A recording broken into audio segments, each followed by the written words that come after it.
देखिए, आपका संविधान में लोकसभा और राज्यसभा शुरू किया गया था। और इसके बारे में आपका कल जो हमने बताया था, एक सामान्य बातें बताई थी। इसके बाद जो अब सामान्य बातें हैं, आपका उसको देखा और तब आपका अनुच्छेद वाइज शुरू किया जाए। ये हमने बताया था कि जो ये भारत में द्विसदनात्मक व्यवस्था ली गई है, ये पहला क्वेश्चन कहाँ से प्रेरित है, कहाँ से अडॉप्ट किया गया है? इंग्लैंड से। फिर आपका किस सदन में जनता द्वारा चुने गए प्रतिनिधि सीधे पहुँचते हैं लोकसभा में, और एमपी आपका लोकसभा में, और किस सभा में जनता द्वारा चुने हुए लोग सीधे न पहुंचकर अप्रत्यक्ष रूप से चुने जाते हैं राज्यसभा में। किस अब किस सदन को निम्न सदन कहा जाता है? तो लोकसभा को। और उच्च सदन किसे कहा जाता है? राज्यसभा को। ये परंपरा कहाँ से ली गई है? इंग्लैंड से। इंग्लैंड में हाउस ऑफ कॉमन्स को निम्न सदन और हाउस ऑफ लॉर्ड्स को उच्च सदन कहा जाता है। क्यों? क्योंकि उच्च वर्ग के लोग आपका हाउस ऑफ लॉर्ड्स में बैठते थे, और जो जनता द्वारा चुने जाते थे वो हाउस ऑफ कॉमन्स में। वहीं से ये परंपरा ली गई है।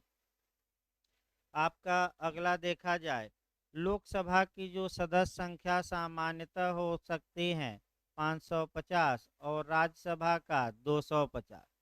राज्यसभा में जो 12 मेंबर होते हैं वह राष्ट्रपति द्वारा नॉमिनेट किए जाते हैं। अब ये पूछा जाता है कि कहाँ से ये लिया गया है? तो आयरलैंड से। ये भी क्वेश्चन बना है कि जो 12 सदस्य राष्ट्रपति द्वारा राज्यसभा में नॉमिनेट या मनोनीत किए जाते हैं, ये प्रावधान कहाँ से लिया गया है?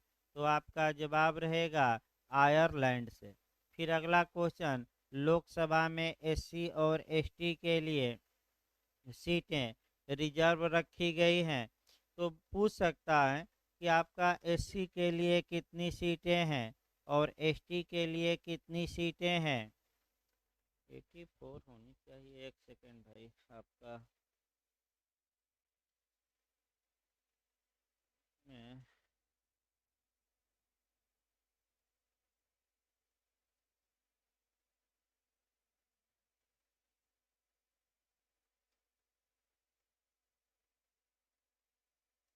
हाँ, आपका एससी के लिए 84 है और एसटी के लिए 47।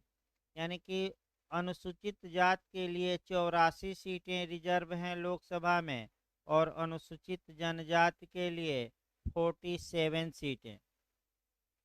इसके बाद आइए आपका, ये जो लोकसभा और राज्यसभा की सीटों का निर्धारण किया जाता है आज भी 1971 की जनसंख्या मैंने 1971 की जनसंख्या के आधार पर किया जाता है। ये आपको याद रखना है। राज्यसभा में किस राज्य की कितनी संख्या होगी, ये अनुसूची नंबर 4 में स्पष्ट रूप से दिया गया है। तो सबसे ज़्यादा संख्या आपका यूपी की है, फिर दूसरा महाराष्ट्र, और तीसरा तमिलनाडु का। वहाँ बताया जाएगा, अनुसूची अलग से हम बताएंगे। आपका प्रोटेम स्पीकर लास्ट में देखा जाए, तब अनुच्छेद शुरू किया जाए। प्रोटेम स्पीकर भी आजकल पूछा जा रहा है, और प्रोटेम स्पीकर का प्रावधान कहाँ किया गया है? तो दो अनुच्छेद याद रखिएगा, 64 भी, और आपका कह सकते हैं 89। मुख्य रूप से आपका 89 आर्टिकल है। एक बार फिर प्रोटेम स्पीकर समझिए, आपका कहाँ कैसे कैसे आपका माने ये इस पर क्वेश्चन बनता है। देखिए, जो सदन का वरिष्ठ मेंबर होता है, प्रोटेम स्पीकर का मतलब अस्थाई अध्यक्ष। अस्थाई अध्यक्ष, अगर जैसे कि लोकसभा का चुनाव होता है तो लोकसभा के सांसदों को आपका ओथ कौन दिलवाता है? राष्ट्रपति, या राष्ट्रपति द्वारा प्राधिकृत व्यक्ति। फिर एक बार समझिए, लोकसभा के सदस्यों को शपथ कौन दिलवाता है? या तो राष्ट्रपति या राष्ट्रपति द्वारा प्राधिकृत व्यक्ति। तो राष्ट्रपति एक लोगों को शपथ सामान्यतः दिलवा देता है, जो वरिष्ठ होते हैं सदन में, और उनको प्रोटेम स्पीकर बना देता है कि आप अन्य सदस्यों को हमारी तरफ से शपथ दिलवाइए। तो प्रोटेम स्पीकर का मुख्य कार्य होता है नए सदस्यों को क्या दिलवाना? शपथ।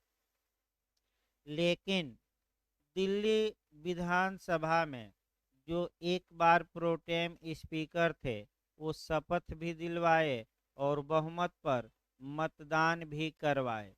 तो चूंकि कहीं कुछ लिखा नहीं गया है आपका, और ये परंपरा से चला आ रहा है, तो वर्तमान मुख्य कार्य इसका आज भी यही है कि सदस्यों को ये क्या दिलवाता है? शपथ। लेकिन एक दो जगह ऐसा भी देखा गया कि ये सरकार के बहुमत पर भी वोटिंग कराया है प्रोटेम स्पीकर। तो प्रोटेम स्पीकर माने अस्थाई अध्यक्ष। ये याद रखिए, पूछा जाता है मुख्य कार्य क्या है। अगला देखिए आपका प्रोटेम स्पीकर के बाद आपका देखा जाए, अब अनुच्छेद वाइज शुरू किया जाए। अब आ जाइए संसद के बारे में जो अनुच्छेद वाइज प्रावधान है और कहाँ से कौन क्वेश्चन बनता है उसको देखिए भाई। आपका सबसे पहले हम देखते हैं आपका 79 में संसद का गठन, कॉन्स्टिट्यूशन ऑफ पार्लियामेंट। तो संसद का गठन याद रखिएगा, मैं बता चुका हूँ। संघ के लिए एक संसद होगी जो राष्ट्रपति और दो सदनों से मिलकर बनेगी।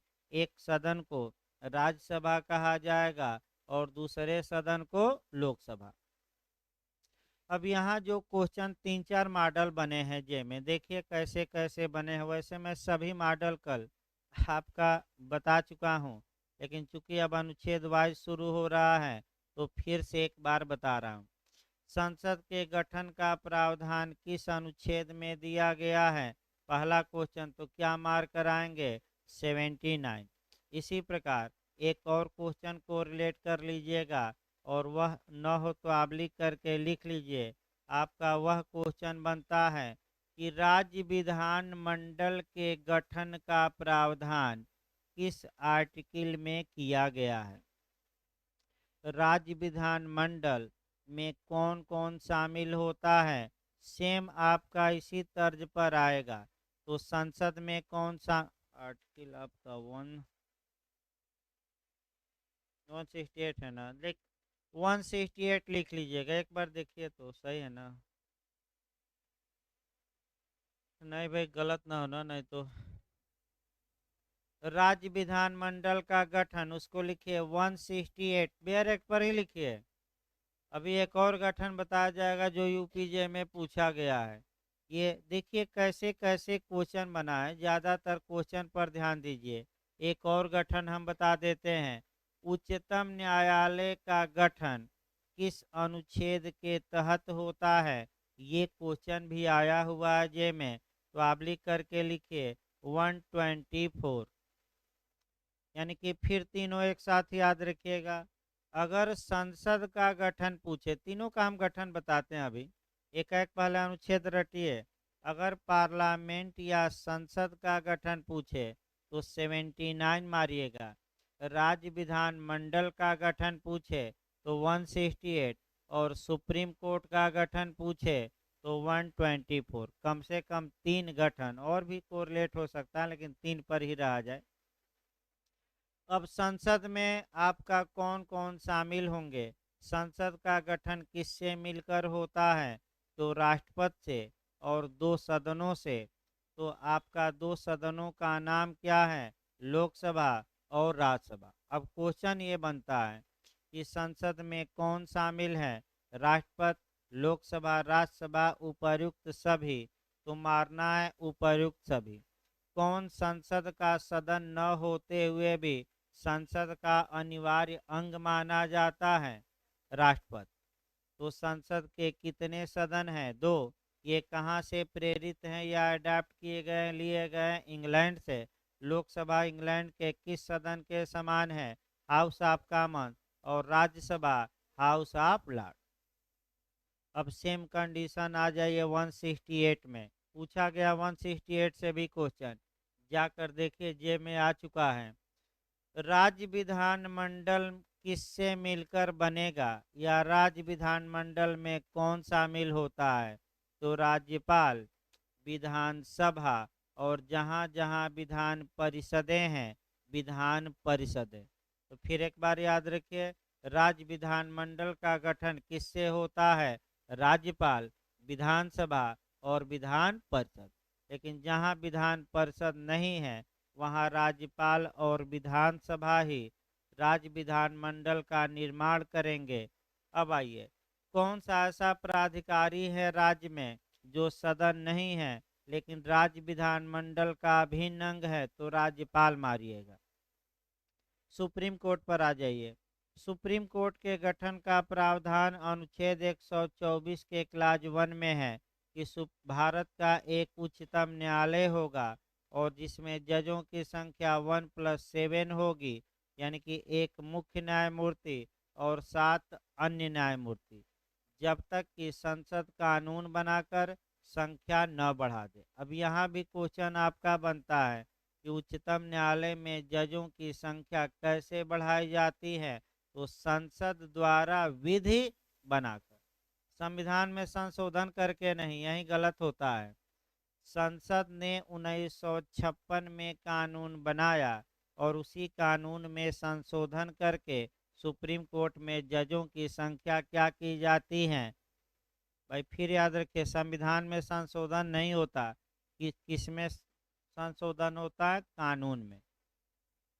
अगला ये 79 के बाद 80 देखा जाए। जहाँ तक 80 की बात है, राज्यसभा की संरचना, तो राज्यसभा की संरचना कैसे होगी? आपका 80 में। और लोकसभा पूछे तो अगला अनुच्छेद 81। क्रम से याद रखिए, संसद का गठन 79, राज्यसभा का गठन 80, लोकसभा का गठन हम किस में बताएंगे? 81। अब यह अनुच्छेद याद करना पड़ेगा। देखिए आपका, राष्ट्रपति द्वारा खंड 3 के उपबंधों के अनुसार नाम निर्देशित किए जाने वाले 12 सदस्यों, यानी कि पहला नियम ही है कि राष्ट्रपति अधिकतम कितने सदस्यों को राज्यसभा में नॉमिनेट करता है? 12। ये प्रावधान कहाँ से लिए गए हैं बताया गया, रटे रहिए, आयरलैंड से। किस क्षेत्र में विशिष्ट उपलब्धि वाले व्यक्ति राज्यसभा में मनोनीत किए जाते हैं? तो वह विषय लिखा है, देखिए, या तो वह साहित्य में हो, विज्ञान में हो, कला में और समाज सेवा में। तो यहाँ खेल आ गया कि आपका खेल के मामले में सबसे पहले किसको राज्यसभा का मेंबर बनाया गया? सचिन तेंदुलकर को। विवाद भी उत्पन्न हुआ कि खेल कहाँ लिखा गया है? तो हुआ कि कला तो लिखी गई है और खेल भी एक क्या है? आर्ट है। ये सुप्रीम कोर्ट में चैलेंज किया गया था इसे, लेकिन सुप्रीम कोर्ट ने इस मनोनयन को, इस नॉमिनेशन को, इस नाम निर्देशन को क्या माना? सही माना। अगला देखिए, राज्यों के और संघ राज्य क्षेत्रों के 238 से अनधिक प्रतिनिधियों से मिलकर बनेगी। इसका मतलब ये हुआ कि 238 जो मेंबर होंगे वह राज्य और संघ से आएंगे और 12 मेंबर क्या होंगे? राष्ट्रपति द्वारा नॉमिनेट। तो दोनों जोड़ लीजिए, अधिकतम संख्या पूछे तो 238 और 12 कितना हुआ? तो ये भी याद रखिए, राज्यसभा की अधिकतम सदस्य संख्या कितनी हो सकती है? 250। लेकिन वर्तमान समय में 5 पद रिक्त हैं। वर्तमान समय में 243, आप माने वर्तमान समय में 245 ही हैं। 5 से हो सकता है कितना अधिकतम? 250, लेकिन वर्तमान में कितनी है पूछेगा तो 245। 5 सीटें अभी आपका नहीं है। वो जम्मू कश्मीर इत्यादि वाली छोड़ी गई हैं लोकसभा की भी, वो अलग बात है, उसमें नहीं जाना अभी। अगला ये देखा जाए, राज्यसभा के राज्यों के और संघ राज्य क्षेत्रों के प्रतिनिधियों द्वारा भरे जाने वाले स्थानों का आवंटन चौथी अनुसूची में से किया जाएगा, यानी कि चौथी अनुसूची में राज्य दिए गए हैं, किस राज्य से राज्यसभा में कितने मेंबर आएंगे इसका स्पष्ट उल्लेख किया गया है, जो बाद में हम बताएंगे। अगला देखिए, तीसरा खंड हम बता ही दिए हैं कि 12 सदस्यों का मनोनयन कौन करेगा, राष्ट्रपति। चौथा, राज्यसभा में प्रत्येक राज्य के प्रतिनिधियों का निर्वाचन उस राज्य की विधानसभा के निर्वाचित सदस्यों द्वारा आनुपातिक प्रतिनिधित्व पद्धति के अनुसार एकल संक्रमणीय मत पद्धति द्वारा किया जाएगा। यानी कि अब क्वेश्चन ये बन सकता है कि राज्यसभा के मेंबरों का चुनाव में वोट कौन देता है या कौन मतदान करता है। तो लोकसभा राज्यसभा न मार दीजिएगा, राज्य विधान सभा के सभी सदस्य की निर्वाचित केवल सदस्य, हाँ निर्वाचित, सभी ना मारिएगा, सभी में मनोनीत भी आ जाएंगे तो केवल और केवल निर्वाचित। इनका मतदान ओपनली होता है, यानी कि कौन विधायक किस मेंबर किस प्रत्याशी को वोट दिया ये जाना जाता है। देखिए कैसे होता है वोट भाई, वो भी बता दें। जैसे कि प्रत्येक पार्टी का एक कार्यकर्ता यानी कि एजेंट मतदान स्थल पर रहता है। आप कोई विधेयक विधायक गया वोट देने, वोट दिया, तो वह विधायक उस मेंबर को यह दिखाएगा कि हमने किसको वोट दिया है। माने कि वोट देने के बाद अपने एजेंट को आप क्या करिए, दिखाइए, और तब जाकर बक्से में वोट डालिए। देखिए गुजरात में ये विवाद उत्पन्न हुआ आपका कि एक कांग्रेस का विधायक था, वह वोट दो तीन विधायक तो दिए, लेकिन वह जो दिखाने का कार्य था अपने एजेंट को न दिखाकर भाजपा के एजेंटों को दिखा दिया कि हम परम भक्त हैं, अंधभक्त हैं भाजपा के, भले कांग्रेस से जीते हैं लेकिन राज्यसभा के मेंबर में हम किसको वोट दे रहे हैं, भाजपा। रातों रात चुनाव का मतगणना शुरू हुई, कांग्रेस रातों रात पहुंची सुप्रीम कोर्ट में, सुप्रीम कोर्ट ने आदेश दिया और इनके आपका मतदान को ही रद्द कर दिया गया, क्योंकि इन्होंने प्रक्रिया का वायलेशन किया। दिखाना है अपने एजेंट को और दिखा रहे हैं भाजपा के एजेंट को, परम भक्त या अंधभक्त बनने के लिए। अब तो ऐसी दशा में इनके रद्द कर दिया गया, इनके वोट को ही, दो तीन लोगों का, क्योंकि एक है कोर्ट। तो आपका यानी कि इसका मतलब ये हुआ कि राज्यसभा का ही एक चुनाव है जो खुले मतदान द्वारा होता है, और अन्य चुनाव जो होते हैं वो गुप्त मतदान द्वारा, कोई जान नहीं सकता कि आप किसको वोट दिए, चाहे लोकसभा का हो चाहे राष्ट्रपति का या उपराष्ट्रपति का, कोई नहीं जान सकता कि किस मतदाता ने किसको वोट दिया, लेकिन किस में जाना जाता है, राज्यसभा। अब राज्यसभा के चुनाव के लिए उस राज्य का निवासी होना आवश्यक नहीं है, यानी कि आप उत्तर प्रदेश के हैं तो महाराष्ट्र से भी राज्यसभा का चुनाव क्या कर सकते हैं, लड़ सकते हैं, कोई रोक टोक नहीं है। फिर मैं बता दूं, अगला देखिए आपका, अब आपका 81 आ जाइए, लोकसभा की संरचना। तो अनुच्छेद 331 के उपबंधों के अधीन रहते हुए लोकसभा में आपका जो कह सकते हैं कि 530 से अनधिक सदस्य राज्यों से चुने जाएंगे, और 20 से अनधिक सदस्य आपका कह सकते हैं कि संघ नहीं, मनोनीत नहीं, संघ शासित प्रदेश से। एक बना लीजिए, आपका 530 राज्यों से जैसे यूपी बिहार हैं, और जो 20 सांसद होंगे जो ये यूनियन टेरिटरी हैं, संघ राज्य क्षेत्र हैं, उनसे चुने जाएंगे। जैसे दिल्ली हो गया, पांडिचेरी हो गया, आप अंडमान निकोबार द्वीप समूह हो गया इत्यादि, जो ये संघ शासित, चंडीगढ़ हो गया इत्यादि जो संघ शासित प्रदेश हैं, यहाँ से अधिकतम कितने आएंगे, 20, और राज्यों से आपका 230 नहीं 530, तो अधिकतम संख्या कितनी हो गई, 550। दो सदस्य जो एंग्लो इंडियन थे मनोनीत किए जाते थे, लेकिन अब संशोधन करके ये प्रावधान अब समाप्त कर दिया गया है। यानी कि अगर आपसे पूछे कि लोकसभा में वर्तमान में अधिकतम संख्या कितनी हो सकती है, तो 550 मार कर आइए। कितनी हो सकती हैं? 550। फिर पूछे कि राज्यों से कितने लोग चुने जाते हैं सांसद? 530। और यूनियन टेरिटरी से कितने? 20। अब अगला देखिए नियम खंड 2 देखिए। प्रत्येक राज्य को लोकसभा में स्थानों का आवंटन ऐसी रीत से किया जाएगा कि स्थानों की संख्या में उस राज्य की जनसंख्या का अनुपात सभी राज्यों के लिए यथासंभव एक ही हो। फिर आवंटन किया जाएगा। इसके बाद आपका यानी कि कुल मिलाकर आपका मैंने कह सकते हैं कि इतना नहीं पढ़ना है, बस एक जानना है कि जो भी आपका किस राज्य के कितने सांसद किस राज्य से जाएंगे, इसका निर्धारण राज्य की जनसंख्या के आधार पर किया जाएगा। और ये जो जनसंख्या के आधार पर किया जाएगा, और इसमें आपका अर्थात जिस राज्य की जनसंख्या ज़्यादा होगी वहाँ के सांसद क्या होंगे? ज़्यादा। तो सबसे अधिक सांसद कहाँ के हैं? उत्तर प्रदेश, क्योंकि जनसंख्या कहाँ की है? ज़्यादा। अब ये कहाँ कितना है इसको अलग से अनुसूची इत्यादि द्वारा बताया जाएगा, ये नहीं कि पूर्ण हो गया। आइए अनुच्छेद 82। प्रत्येक जनगणना के बाद पुनः समायोजन किया जाएगा। समायोजन माने किसी आपका क्षेत्र की संख्या बढ़ गई, किसी की घट गई जनसंख्या, तो परिसीमन होता है और पुनः आपका सीटों का आवंटन होता है।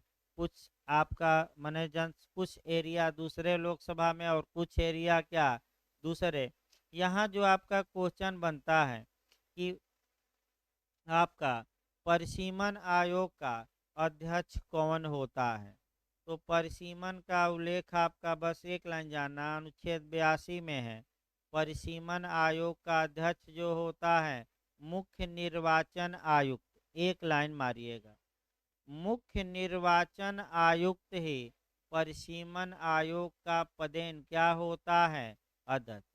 जैसे कि जम्मू कश्मीर राज्य में भी परिसीमन किया गया है, तो उसका अध्यक्ष कौन होगा? भारत का मुख्य निर्वाचन आयुक्त। तो प्रथम परिसीमन आयोग के अध्यक्ष कौन थे? तो प्रथम मुख्य निर्वाचन आयुक्त याद रखिएगा कौन थे? सुकुमार सेन। भाई रटे रहिए। प्रथम मुख्य निर्वाचन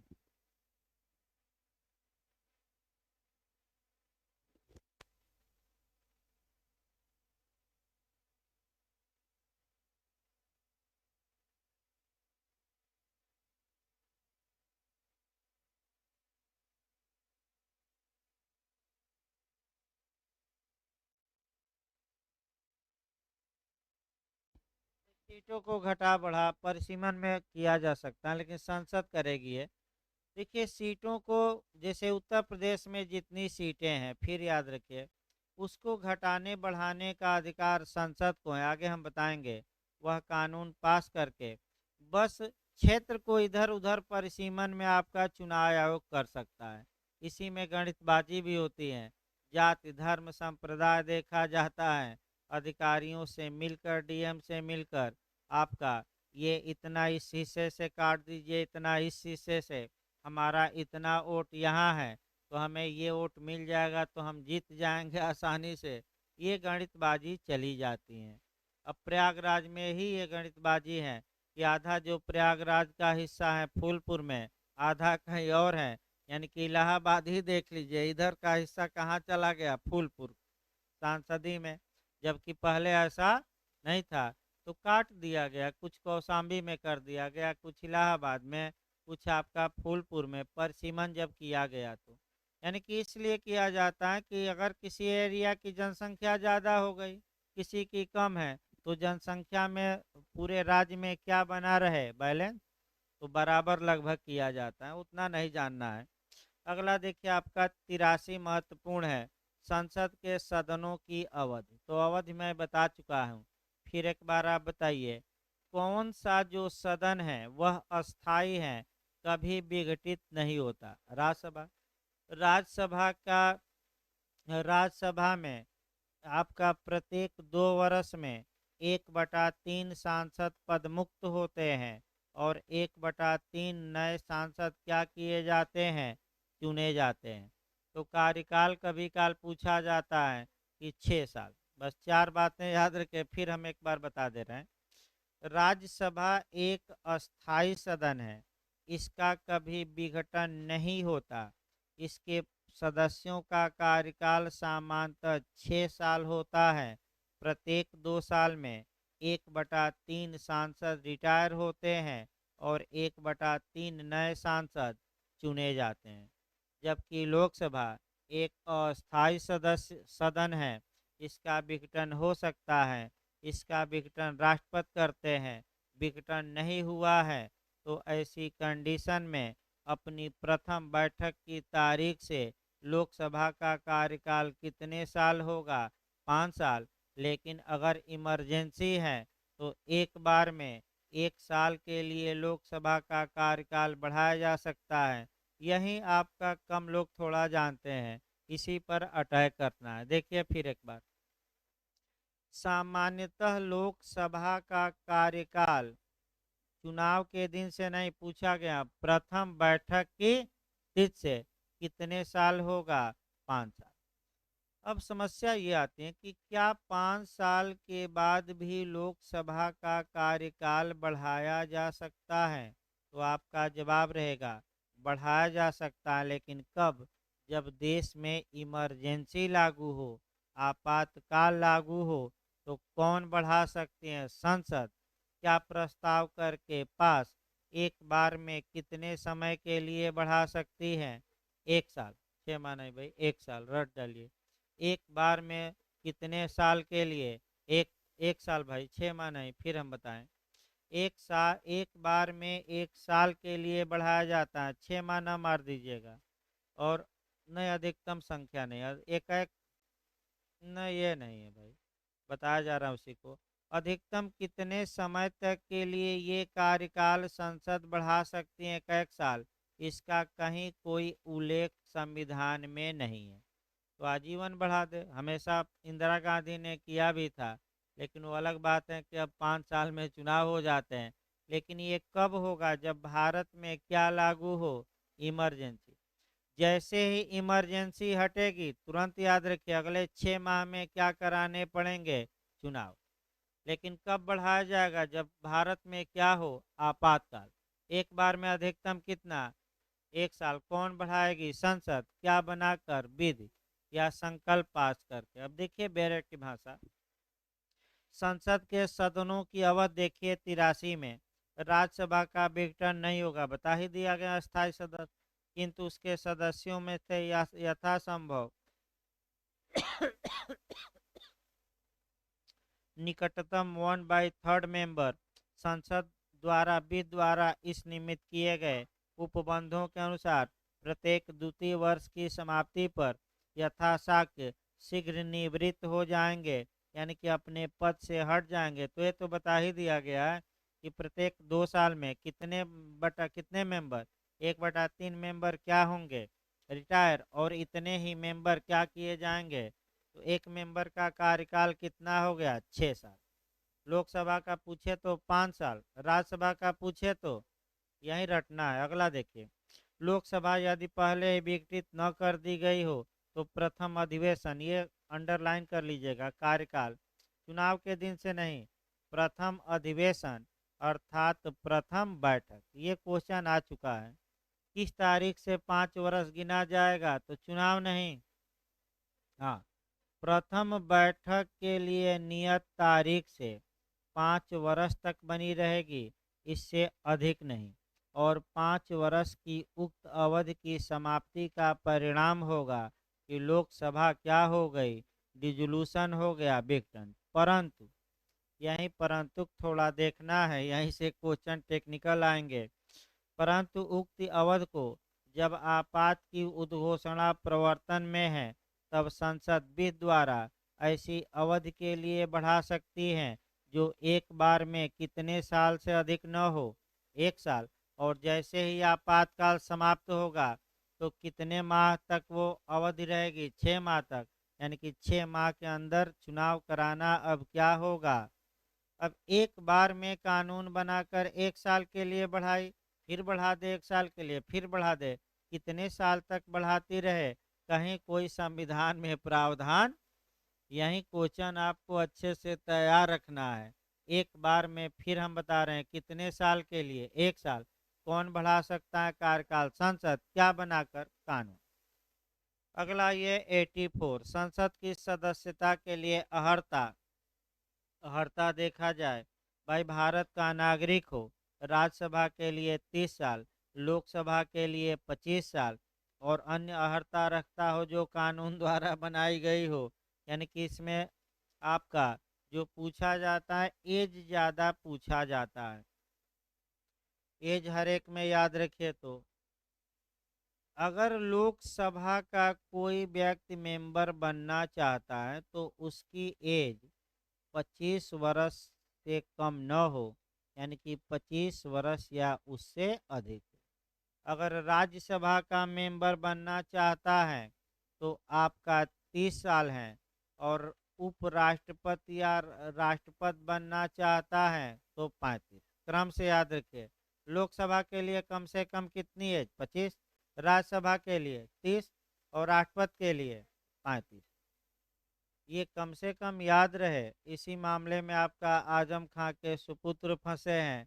फर्जी आपका जन्म तिथि का उल्लेख कर दिए, कम था, अधिक बढ़ा दिए, और देख ही रहे विधायकी इत्यादि चली गई। तो अगर आपने फर्जी बना दिया आपका, और बाद में जांच हुई, पता लगा कि ये तो फर्जी कास्ट सर्टिफिकेट था, फर्जी डेट ऑफ बर्थ ही बना दिया है, तो विधायकी सांसदी चली जाएगी, मुकदमा भी होगा, और जेल ही रहे, देख ही रहे भाई आपका कितना मुकदमा। वो तो राजनीतिक भी चाले हैं, उसमें हमें नहीं जाना है। लेकिन आइए 85 से आपका क्वेश्चन बना है। देखिए इधर के जो अनुच्छेद हैं फिर हम बता दें भाई। 70, फिर एक बार देखिए 85 3 4 बार रिपीट किया है अनुच्छेद। अनुच्छेद वाइज भी क्वेश्चन बनते हैं। अनुच्छेद वाइज याद रखिए। संसद का गठन किस अनुच्छेद में? फिर रटिए 79। राज्यसभा का गठन 80। लोकसभा का गठन 81। परिसीमन 82। संसद की अवधि 83। अहर्ता 84। 85 पर ज्यादा बना है क्वेश्चन। उत्तराखंड यूपी में देखिए क्या पूछा है। संसद के सत्र, सत्रावसान और विघटन के बारे में प्रावधान किस अनुच्छेद में किया गया है? तो आपका 85 पहला क्वेश्चन। अब लोकसभा का डिसोल्यूशन किस आर्टिकल के तहत किया जाता है? ये उत्तराखंड ने बनाया। तो चाहे आपका सत्र सत्र को बुलाना पूछे, सत्र की समाप्ति पूछे, या लोकसभा का विघटन पूछे, ये तीनों बातें आपका किस में दी गई हैं? 85। अच्छे से तैयार करके जाइए। 3 4 बार ये अनुच्छेद ही रिपीट किया है। अब अंदर से पहले सामान्य क्वेश्चन, आइए तब डायरेक्ट बताते हैं। लोकसभा और राज्यसभा को आहूत करना, यानी कि सेशन में लाना, यानी कि उनकी बैठक बुलाना। आहूत करना मतलब हुआ क्या? बैठक बुलाना। ये कौन बैठक बुलाता है? तो भारत का राष्ट्रपति। कौन बैठक को द इंड कर देता है? सेशन समाप्त हो गया, सत्र समाप्त हो गया, सत्रावसान कौन करता है? भारत का राष्ट्रपति। यानी कि लोकसभा राज्यसभा को बैठक के लिए बुलाना भी किसका कर्तव्य है? भारत के राष्ट्रपति को। इनका सत्रावसान करना कि बैठक समाप्त हो गई, किसका कर्तव्य है? भारत के राष्ट्रपति का कार्य है। और चूंकि राज्यसभा विघटित नहीं होगी तो विघटित कौन सी सभा होगी? लोकसभा। तो लोकसभा का डिसोल्यूशन करना ये भी कार्य किसका है? राष्ट्रपति का। अब जो क्वेश्चन आपका बनता है कि राष्ट्रपति किस सदन का विघटन नहीं कर सकता? लोकसभा, राज्यसभा, दोनों, इनमें से कोई नहीं। तो राज्यसभा। दूसरा मॉडल देखिए, सही बता रहे हैं। दूसरा मॉडल देखिए। राष्ट्रपति कितने दिनों के अंदर सदन की बैठक बुलाने के लिए कानूनन बाध्य हैं? तो 2 सत्र के बीच में जो गैप अधिकतम हो सकता है वह कितने दिन से अधिक नहीं होना चाहिए? 6 माह। ये दूसरा क्वेश्चन। तीसरा खतरनाक क्वेश्चन है कि निम्नलिखित में से राष्ट्रपति क्या नहीं कर सकता? तो लोकसभा को आहूत करना कर ही सकता है, लोकसभा का सत्रावसान करना कर ही सकता है, लोकसभा का विघटन करना ये भी राष्ट्रपति का है, लोकसभा को आपका स्थगित करना स्थगित नहीं करता। स्थगित करने का कार्य कौन करते हैं? लोकसभा के अध्यक्ष। बस एक लाइन याद रखिए, राष्ट्रपति 3 कार्य करता है लेकिन स्थगित आपका सदन को नहीं करता। लोकसभा का स्थगन करने का अधिकार, ये क्वेश्चन 3-4 बार रिपीट किया है। लोकसभा को स्थगित करने का अधिकार केवल आपका लोकसभा अध्यक्ष को है। राज्यसभा को स्थगित करने का अधिकार राज्यसभा के सभापति को है, लेकिन अन्य कार्य किसका है? राष्ट्रपति का। लेकिन राष्ट्रपति मनमाना नहीं कर सकता, ये 6 माह के अंदर बुलाना ही पड़ेगा। आपका गैप कितना हो सकता है? 6 माह। अब यहाँ आपका राष्ट्रपति अपने मन से सत्र को बुलाता है कि मंत्रिपरिषद की सलाह पर? अपने मन से नहीं, किसकी सलाह पर? मंत्रिपरिषद। तो क्या बचा ही आपका हो ही गया, आपका सब कुछ तो बेरेट की भाषा हो ही गई। अब आइए 86 देखा जाए भाई, 85 अब बताने की आवश्यकता नहीं है। सदनों में अभिभाषण का और उनको संदेश भेजने का राष्ट्रपति का अधिकार। तो अब जो क्वेश्चन बनता है कि राष्ट्रपति कब दोनों सदनों को एक जगह एकत्रित करके और भाषण देता है? तो फिर एक बार याद रखिए, कब भाषण देगा एक जगह एकत्रित करके, कब कब देगा? तो थोड़ा बेरक देखिए, राष्ट्रपति संसद के किसी एक सदन में या एक साथ समवेत दोनों सदनों में अभिभाषण कर सकेगा और इस प्रयोजन के लिए सदस्यों की उपस्थिति की अपेक्षा कर सकेगा। राष्ट्रपति संसद में उस समय लंबित किसी विधेयक के संबंध में कोई संदेश भेज सकता है कि आप इस विधेयक पर क्या करिए विचार। तो अब जो सतर्क आपको ये रहना है कि जब लोकसभा का चुनाव होता है और लोकसभा की प्रथम बैठक बुलाई जाती है, तो उस समय भारत का राष्ट्रपति लोकसभा और राज्यसभा दोनों सदनों की बैठक बुलाता है एक साथ और दोनों में भाषण देता है। लेकिन कब?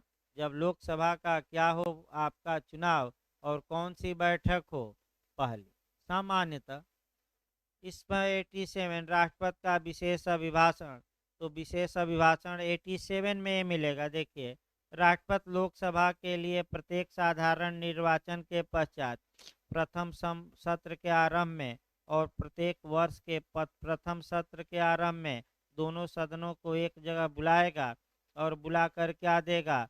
भाषण देगा। ये भाषण राष्ट्रपति स्वयं लिखता है कि मंत्रिपरिषद की सलाह पर बोलता है? तो क्या स्वयं बोल देते हैं कि मंत्रिपरिषद जो कहती है? जो मंत्रिपरिषद। अब सतर्क रहिए, यहाँ क्वेश्चन, कब राष्ट्रपति दोनों सदनों के समवेत होकर, यानी कि दोनों सदनों को एक साथ बुलाकर और एक साथ बैठाकर आपका दोनों सदनों में भाषण देता है? ये जरूर याद रखिए। पहला नियम है कि जब लोकसभा का गठन हो और पहली बैठक। दूसरा नियम, प्रत्येक वर्ष प्रथम सत्र जब हो, यानी कि प्रत्येक वर्ष जब प्रथम सत्र होता है उस दौरान भी आपका, जैसे कि 2023 आएगा, जैसे ही 2023 में पहली बैठक संसद की होगी तो पहली बैठक में दोनों सांसदों को क्या किया जाएगा? लोकसभा राज्यसभा को बुलाया जाएगा और घुट्टी पिलाया जाएगा। यानी कि राष्ट्रपति क्या करेंगे? भाषण देंगे। बहुत कम कम पूछा जाता है। 88 भी काफ़ी महत्वपूर्ण है। सदनों के बारे में मंत्रियों और महान्यायवादी के अधिकार। तो क्वेश्चन आपका देखिए, कौन बनेगा करोड़पति में भी? बिहार का एक व्यक्ति कई करोड़, इसी पर 1 करोड़ रुपया जीत लिया था। यही क्वेश्चन बना था कि कौन सा ऐसा व्यक्ति है जो सदन का सदस्य नहीं है, मंत्री नहीं है, लेकिन लोकसभा में, राज्यसभा में वह मंत्री की हैसियत रखता है, मंत्री की सीट पर बैठ सकता है, लोकसभा में भाषण दे सकता है, अपने विचार प्रकट कर सकता है, लेकिन चूंकि मेंबर नहीं है तो मत देने का हकदार। तो आपका भारत का महान्यायवादी, attorney general of India. Article अभी बताना है, आर्टिकल 76 अभी बताया नहीं गया है, इसको हम बताएंगे कौन से अनुच्छेद में, आपका 76 में। इसी प्रकार राज्य में पूछे कि राज्य का कौन सा वह व्यक्ति है जो सदन में बैठ सकता है, भाषण दे सकता है, लेकिन मत देने का हकदार नहीं होता, तो एडवोकेट जनरल ऑफ स्टेट, यानी कि आपका राज्य का महाधिवक्ता। ये अनुच्छेद 165, दो अनुच्छेद एक साथ तैयार रखिएगा। 76 में महान्यायवादी और 165 में क्या है, महाधिवक्ता। मंत्री भी हैं। अब आइए देखा जाए, कल बताया गया था, फिर एक बार बैक होइए तो, कोई व्यक्ति बिना सदन का सदस्य हुए, कल मैं बताया था, कितने दिनों तक प्रधानमंत्री, मुख्यमंत्री या मंत्री रह सकता है, 6 माह। तो अगर वह मंत्री हैं, प्रधानमंत्री हैं, तो मंत्री की सीट पर बैठेगा, बहस करेगा, प्रस्ताव पेश करेगा, लेकिन एक काम नहीं कर सकता, मेंबर है ही नहीं, तो वोट में भाग, यानी कि मतदान नहीं कर सकता। क्यों? क्योंकि वह किसी सदन का मेंबर। ये सतर्क होकर जाएगा, छोटी छोटी बातें लेकिन काफ़ी कंपटीशन के लिए महत्वपूर्ण है। तो 88 समाप्ति हो गई, अब बताना ही क्या है, बेहरक सभी बातें तो कोरिलेट करके ही बता दिया गया। अब संसद के अधिकारी आ जाइए, 89। राज्यसभा का सभापति और उपसभापति, तो बताया ही गया था कि राज्यसभा का सभापति कौन होता है, उपराष्ट्रपति। चुना जाता है कि पदेन होता है, पदेन होता है, एक्स ऑफिसियो होता है, ये बताया ही जा चुका है। और राज्यसभा अपने सदस्यों में से एक उपसभापति भी चुनेगी। जब सभापति न रहें तो कौन राज्यसभा के सभापति का कार्य करेगा, उप सभापति। तो इसमें एक साफिसियो बताया गया था, इसमें कोई दिक्कत नहीं। उप सभापति का पद रिक्त होना, ये भी नहीं आपको जानना है। 91 छोड़ दीजिए, आपका 92 जरूर पूछा जा सकता है। देखिए 92 कैसे पूछा जा सकता है आपका, यदि सभापति को, अब फिर एक बार बैक होइए, मैं बता चुका हूँ, एक बार कंसेप्ट बनाइए। संविधान के अनुच्छेद 67 में यह प्रावधान किया गया है कि आपका वा माने भारत के आपका वाइस प्रेसिडेंट या उपराष्ट्रपति को उसके पद से कैसे हटाया जाएगा। तो राज्यसभा के तत्कालीन सदस्यों के बहुमत से प्रस्ताव पास हो और तत्पश्चात लोकसभा उस पर क्या हो जाए, सहमत। यही तो बताया गया था, इतना ही लिखा गया है कि आपका राज्यसभा के तत्कालीन सदस्य संख्यों का क्या, बहुमत, और लोकसभा क्या हो जाए। सबसे पहले किस सदन में प्रस्ताव लाया जाएगा उपराष्ट्रपति के लिए, राज्यसभा।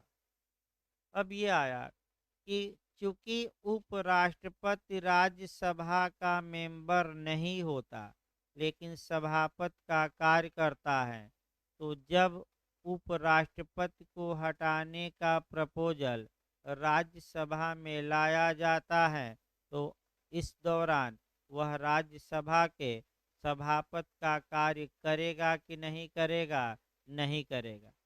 ये नेचुरल जस्टिस का भी उल्लंघन होगा कि आपको ही हटाना है और आप सदन की अध्यक्षता करेंगे, तो आप अलग हो जाइए। तो इस दौरान राज्यसभा के सभापति का कार्य उपसभापति करेंगे। कौन करेंगे, उपसभापति। अब दूसरा देखिए आपका क्या आता है, क्या उपराष्ट्रपति प्रथमतः या निर्णायक कोई भी मत अब देने का हकदार है कि नहीं, नहीं है। प्रथमतः मत या शुरुआती दौर में मत इसलिए नहीं दे सकता कि वह राज्यसभा का मेंबर ही नहीं होता, अतः अब न तो प्रथम बार वोट देंगे, न आपका निर्णायक मत देंगे, कोई मत नहीं देंगे। लेकिन जब वह पद पर है तब प्रथमतः मत नहीं देगा। जब राज्यसभा के सांसदों का मत बराबर हो जाएगा तो एम्पायर या निर्णायक का काम कौन करेगा? राष्ट्रपति। लेकिन हटाने के मामले में उसे वोट देने का हकदार वह। यही आपका समझाना था। 92 भी आपका हल्का सा देख लीजिएगा। 93 लोकसभा का अध्यक्ष और उपाध्यक्ष, यहाँ से भी आपका क्वेश्चन एक बना है। बेयर एक्ट पर ही लिख लेना है। लोकसभा अपने सदस्यों में से एक को अध्यक्ष चुनेगी, दूसरे को क्या चुनेगी? उपाध्यक्ष। अध्यक्ष न रहे तो कौन लोकसभा की अध्यक्षता करेगा? उपाध्यक्ष। उपाध्यक्ष न रहे तो कौन करेगा? अब समस्या आ गई। वहीं एक बार जीएस में पूछा गया था, उसको लिख लीजिए। तो 7 मेंबरों की एक लिस्ट बनाई जाती है क्रम से, उसको लिखिए। एक बार जीएस में आया है कि अगर उपाध्यक्ष और अध्यक्ष न रहे तो लोकसभा की अध्यक्षता किनके द्वारा की जाएगी? इसके लिए एक पैनल लोकसभा तैयार करती है अपने मेंबरों में से। और कितने का पैनल बनाया जाता है? एक बार जीएस में थोड़ा अंदर से पूछा गया, 7 लोगों का। यानी कि 7 लोगों में क्रम से रहेगा। अध्यक्ष न रहे तो उपाध्यक्ष, उपाध्यक्ष न रहे तो इन 7 लोगों का सीरियल वाइज रहेगा। ये नहीं तो ये, नहीं तो ये, नहीं तो ये। और मान लीजिए कि न तो अध्यक्ष हैं न ही उपाध्यक्ष हैं, और ये जो 7 लिस्ट में नाम है ये भी गैर हाजिर हैं। तब अध्यक्षता कौन करेगा? तो तत्काल, वरिष्ठ नहीं भाई, तत्काल लोकसभा अपने मेंबरों में से एक को तत्काल अध्यक्षता करने के लिए तत्काल तत्काल तत्काल क्या करेगी? चुन लेगी। अब इसका थोड़ा पाकिस्तान से कनेक्शन देखिए, उदाहरण देखिए। इमरान खान को सुप्रीम कोर्ट ने कहा कि वोटिंग 12 बजे रात के पहले करा लिया जाए, ठीक। अब अब इमरान खान या तो वोट कराते और न वोट कराने पर जेल जाते, क्योंकि भाई सुप्रीम कोर्ट का ऑर्डर था। और वाहन आकर प्रिजन वाले तैनात हो गए थे सदन के बाहर। अब समस्या है कि अब क्या किया जाए। तो आपका अध्यक्ष पर भी तलवार लटक रही थी कि आप 12 बजे रात से पहले क्या करवाइए? वोटिंग करवाइए। तो न बांस रहेगी न बांसुरी बजेगी। पीएम भी इस्तीफा दे दिए और लोकसभा के अध्यक्ष भी वहां के क्या कर दिए? इस्तीफा। तो आपने देखा होगा कि 5 मिनट के अंदर आपका पाकिस्तान की संसद ने यानी कि लोकसभा ने स्वतः अध्यक्ष का क्या कर लिया? चुनाव। और फिर वोटिंग हुई। और वोटिंग में आपका मैंने देखते हैं कि हार गए वो इमरान खान जी। और फिर 1-2 दिन बाद नई माने सरकार का क्या हुआ? भाई सदन को पावर है कि स्वयं में से किसी को क्या चुन ले? अध्यक्ष। लेकिन भारत में याद रखिएगा कितना माने चुने जाते हैं? Serial wise 7। यहीं जब आप महासभा में जाएंगे, माने आपका यूएनओ, हम इसके बाद जूरिस्प्रूडेंस के बाद आपका संयुक्त राष्ट्र संघ ही पढ़ाया जाएगा, क्योंकि जो कठिन सब्जेक्ट है वो पहले पढ़ाया जाए। उसमें आपका पूछा जाएगा तो उसमें 21 मार्क कराना है। यानी कि महासभा की जब बैठक होती है तो एक अध्यक्ष, उपाध्यक्ष, फिर 21 लोगों की लिस्ट रहती है। और न रहे इनके बाद इनके बाद इनके बाद इनके, ये नियम चलता है। लेकिन अभी लोकसभा में जानिए कितने की लिस्ट बनाई जाती है? 7। अगला देखिए, आपका अध्यक्ष और उपाध्यक्ष का पद रिक्त होना, छोड़ दीजिए इसको। 95 भी छोड़ देना है, 96 भी छोड़ देना है, आपका 97 भी छोड़ देना है। 99 संसद का सचिवालय होगा जो आपका मैंने ये करेगा। इसके बाद आपका 99 पढ़ना रहता है। सदस्यों द्वारा शपथ या प्रतिज्ञान।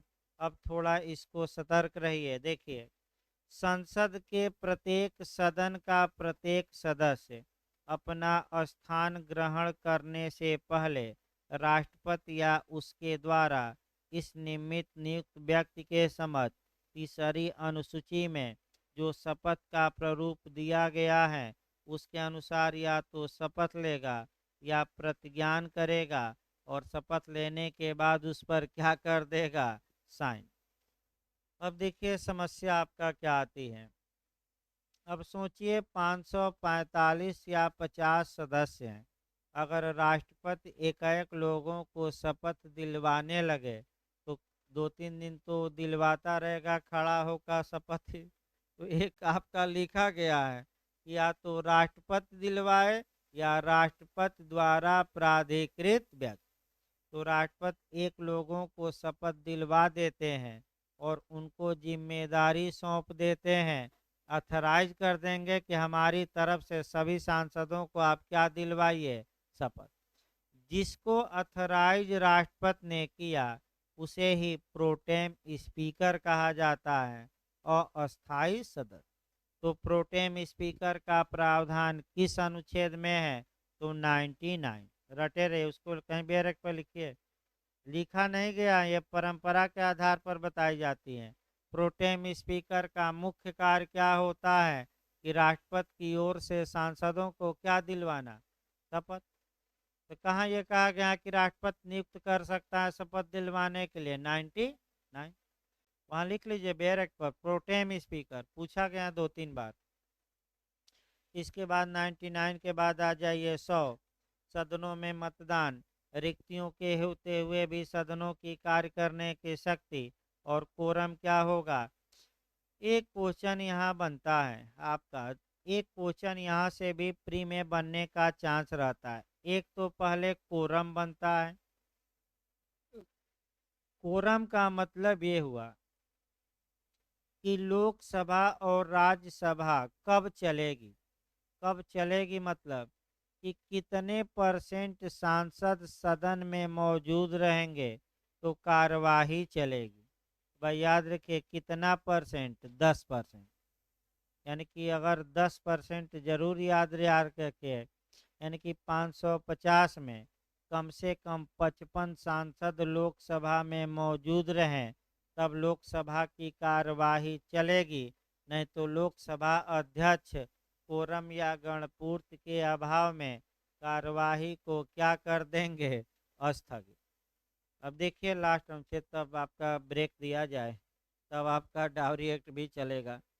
देखिए अनुच्छेद 100 भाई आपका एक अनुच्छेद, ताकि 101 से थोड़ा स्पीड बढ़ाया जाएगा। और इधर छोटे छोटे अनुच्छेद हैं लेकिन क्वेश्चन खूब बनते हैं, टेक्निकल क्वेश्चन भी। देखिए फिर एक बार, इस संविधान में यथाउबंधित के सिवाय प्रत्येक सदन की बैठक में या सदनों की संयुक्त बैठक में सभी प्रश्नों का अवधारण अध्यक्ष को या सभापति या अध्यक्ष के रूप में कार्य करने वाले व्यक्ति को छोड़कर उपस्थित और मत देने वालों के सदस्यों से बहुमत से किया जाएगा। यानी कि कोई भी बिल पास हो तो उपस्थित और मत देने वालों का सदस्यों का क्या होगा, बहुमत। सभापति या अध्यक्ष निर्णायक मत देंगे कि प्रथमतः मत देंगे, निर्णायक देंगे। ये कब देंगे, जब वोट बराबर हो जाए तब, पक्ष विपक्ष में वोट बराबर हो जाए तब ये क्या करेंगे, मतदान करेंगे। अब यहाँ से एक क्वेश्चन बन सकता है कि लोकसभा का अध्यक्ष कब प्रथमतः मत देता है, ये क्वेश्चन बन सकता है। तो जब लोकसभा के अध्यक्ष को हटाने का प्रस्ताव पर वोटिंग हो रही हो। देखिए इसको थोड़ा डिटेल में करना पड़ेगा क्योंकि कई लोगों को ये प्रथमतः मत और निर्णायक मत हो सकता है समझ में ना आ रहा हो। भाई